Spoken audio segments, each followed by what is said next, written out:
আর যত বিপদ সমস্যা অসুবিধা লা হাওলা ওয়ালা কুওয়াতা ইল্লা বিল্লাহ বেশি বেশি পড়েন, ইন্না লিল্লাহি ওয়া ইন্না ইলাইহি রাজিউন বেশি বেশি পড়েন, বিপদ করে যাবে যেরকম সুবহানাল্লাহ।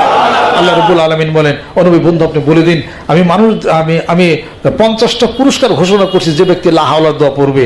আল্লাহ পাক বলেন 50টা পুরস্কারের মধ্যে আমি 49টা পুরস্কার আমি আল্লাহর কাছে জমা আছে, আর একটা পুরস্কার আমি ঘোষণা করে দিলাম, আপনার উম্মতদেরকে বলে দিন।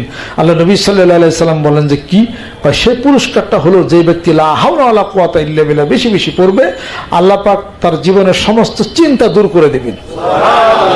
তাহলে আর 49টা পুরস্কার আল্লাহ ঘোষণা করে না, তো এগুলো কি হইতে পারে? আপনি এটা মনে করেন ভরাট জায়গা খাল হয়ে যাবে, খাল ভরাট হয়ে যাবে ইনশাআল্লাহ তাআলা।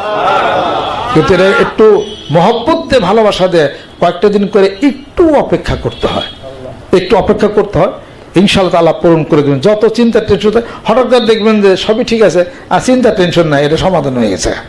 জোরে বলুন সুবহানাল্লাহ।